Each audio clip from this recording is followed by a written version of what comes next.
Nakakalungkot po ang balita ngayon. May nagkumpirma. Alas 2:51 AM daw, nalagutan daw ng hininga ang ating presidente. Kaya napakarami ngayon ang nagpaabot sa atin, nag-chat. Gusto daw nilang malaman ang katotohanan kung papayag ba daw ang presidente na magbigay ng impormasyon, yung katotohanan, kasi hindi sila naniniwala.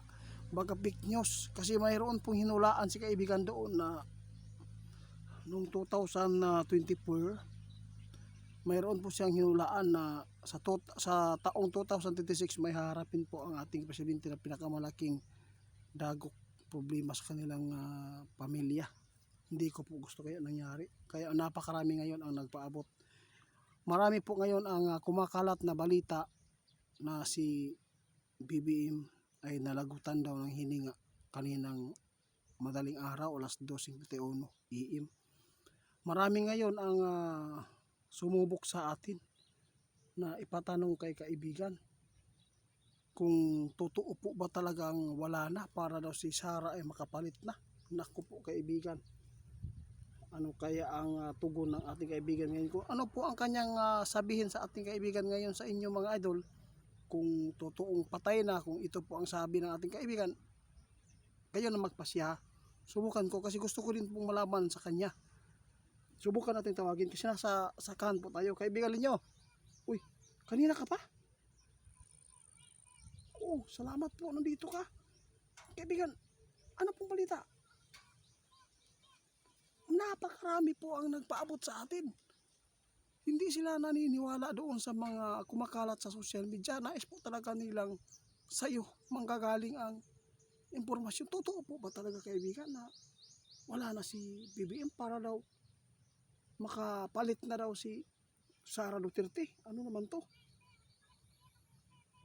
Oo nga, mayroon pong mga kumakalat na balita ngayon na kakasuhan daw ang mga nagpakalat ng fake news. Tulad po ng ipinakalat ngayon na patay na si BBM. Kaya nais po natin na malaman sa inyo, baka may alam kayo. Oo, tama po nga sabi ng ating kaibigan, kahit sabihin ko, marami din pong hindi maniniwala. Mga idol, alam po natin, kasi marami po mga subods ang mga Marcos eh.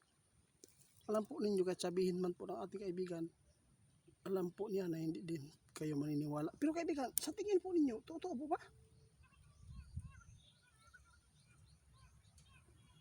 O tama si kaibigan, guys, huwag kayong magmadali. Sabi ng ating kaibigan, hintayin ninyo ang taong magbibigay ng impormasyon na itong babae ang magpapahayag na ang Pangulo ay pumanaw na. Kaya hindi po tayo pwedeng magpalabas po dito sa social media na ito'y makakasira sa atin. Alam po ninyo mga idol, delikado. Kasi bakit nasabi kong delikado? Nakita ninyo na hindi basta-basta ang ating ginawan ng isyo.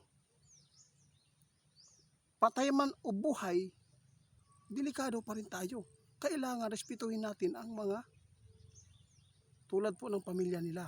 Sila mismo ang magbigay ng pasya na ipapaalam po nila. Kung si kaibigan po ang tatanungin natin kung totoo po ba na yun po ang kumalat ngayon sa social media na patay na, di wala tayong karapatan din po daw yan. Linyo. Pero ikaw ang tatanungin ko, ano po ba nakikita po ninyo? Buhay pa ba? O ano, ikaw gusto ka ng kunting ano lang.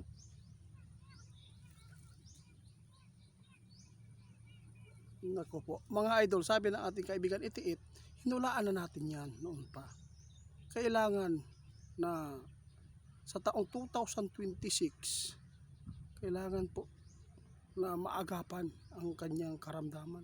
Kung hindi agad maagapan, delikado, sabi ng ating kaibigan noon, hindi niya matatapos ang kanyang pagkapangulo dito sa ating bansa. Ibig sabihin nito, talagang masama talaga ang sinabi ang dila ng ating kaibigan ngayon. May nangyayaring hindi maganda dito. Di ba kaibigan? Kaibigan?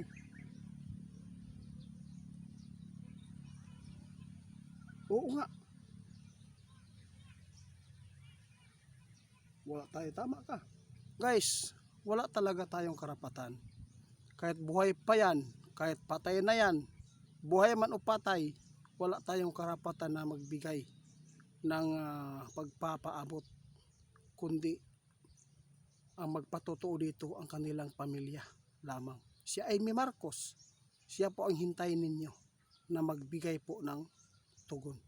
Dahil malalaman po ninyo ang katotohanan. Kasi si kaibigan, alam po ng ating kaibigan, mapapahamak tayo. Kahit pa sabihin natin ang katotohanan dito. Baka marami pang magalit sa atin. Pumupunta tayo sa ibang lugar. Baka mga lugar po ng mga supporters ng Marcos. Kung anong mangyayari sa atin. Lagot tayo. Kaya sa lahat po ng mga nagmamadali dyan, hintay-hinay lang. Hintayin po ninyo ang tamang panahon na mabulgar ang katotohanan ito. Kung anong balita ngayon, hintayin na lang po natin. Huwag na magbigay pa ng masakit na mga pananalita. Diba? Yun lang. Maraming salamat. Mga idol, paki-report ni Ghost Hunter 88 fans. Hindi po yan sa akin. Kaya maraming salamat kaibigan. Oh, bakit po? Sige. May babala pa si kaibigan sa ating mga idol.